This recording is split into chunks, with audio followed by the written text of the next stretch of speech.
Welcome to this week's spelling lesson. Now, I'm going to go over the same few slides I had in the first PowerPoint last week because I know many of you could not hear the sound, so I'm hoping that it has worked this time.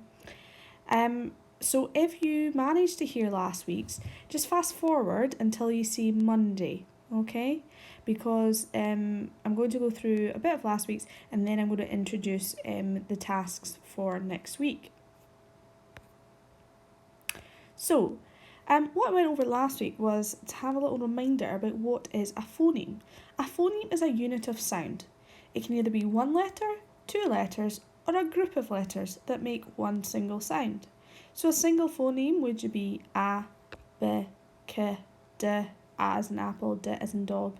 And a joined phoneme is where two letters make a sound. So sh as in shop, ch, ch as in church, and sometimes three or even four letters like igh as in light. And then we also have split phonemes, which are also known as magic E, where the E is silent but it changes the sound of the letter to the name of the letter. For example, A becomes A and E becomes I, lane, line. This is how the English language and the sounds in the English language is broken down.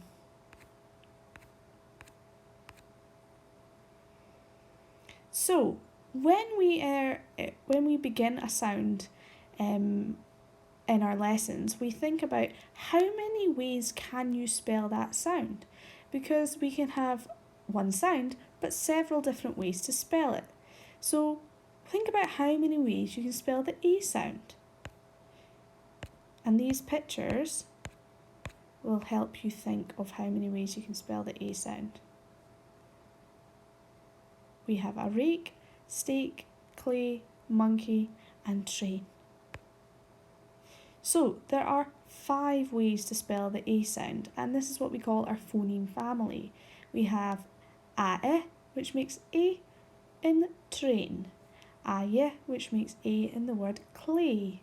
We have a magic E, which makes rake, the sound in rake.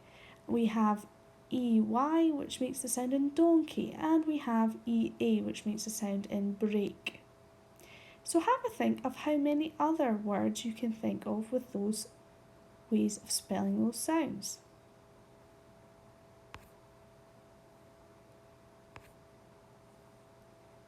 So these are some that I came up with.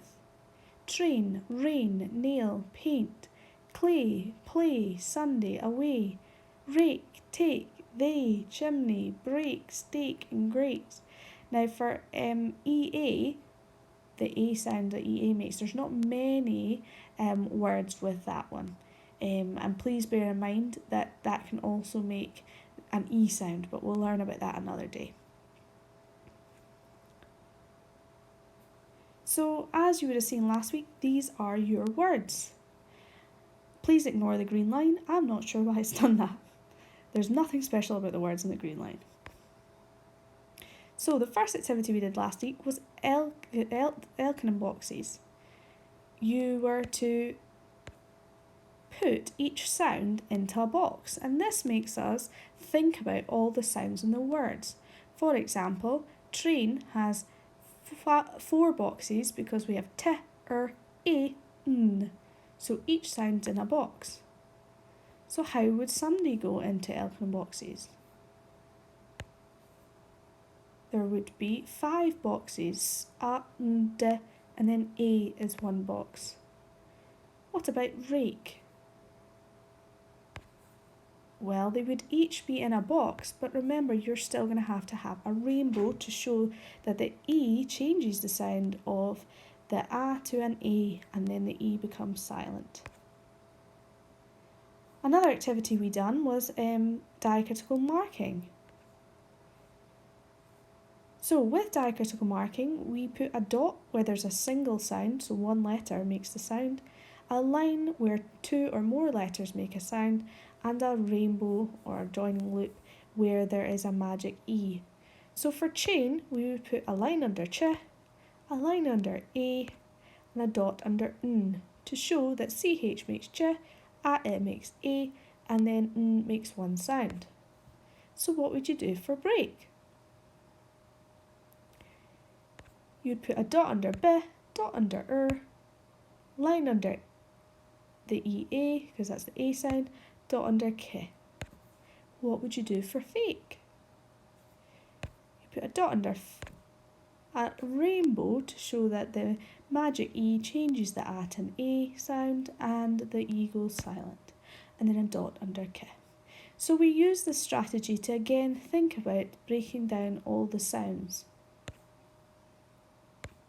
Another strategy we used to learn our words last week was to read, cover, write and check. This strategy allows us to think about how we've progressed in our spelling and helps us practice. Another strategy we use is to be able to spot a phoneme in sentences and in stories, because even if we are learning specific words with a sound, it's important that we can still recognise those sounds in other words. So we went through this story and found all of these had the A sound. So this week we are continuing with the same spelling words, and you're going to do fun activities to help you learn them for the last week of these words. So today's task is you can choose to either do your spelling words in if you have sand at home, or sugar, or shaving foam, anything that you can put your finger through to spell the words. Now the one in the middle, the rainbow writing, is quite clever. You could, if you've got paper and pens or pencils, or even I wouldn't use a printer because that's going to use up a lot of ink, but you could draw a rainbow, put it onto a tray, pour sugar on top, and then when you write in it with your finger, it creates rainbow writing. So choose one of those activities to do today. Activity 2, Tuesday the 2nd of February. Today's activity is to find items in your house that have the sound that we have been learning. Can you find the items with 5 items, one with each different spelling of the sound? Go and find them. Activity 3, Pyramid spelling. Pyramid spelling is where we write the letters in the words as a pyramid. For example, I've got some here, s, then s, o, this o, and s, o, with a silent E. Activity 4, Thursday the 4th of February. You can choose. I know that a lot of you like doing the rainbow writing. Some of you might have Scrabble letters in your house, or maybe you could spell them with pieces of Lego doing the shapes of the letters. And a lot of you like to play Hangman as well, if you've got anyone to play that with. Or you could do an activity that you've already done this week, or maybe last week. Totally up to you. Activity 5, Friday the 5th of February. Today I have uploaded a spelling test, so I've put a copy of what it will look like. You click on the sound recording for your group and you will hear me slowly reading the words. You can either write them down on paper or type them as you hear them onto a class notebook. Now remember, don't change it if you got it wrong. The important thing is that you're figuring out how well you have progressed over the past couple of weeks with your sounds. And if there are any words that you've got wrong, then you know that you just need to practice those and maybe continue to learn the sound. So remember, it's not about learning your words just for a spelling test, it's about learning them for life.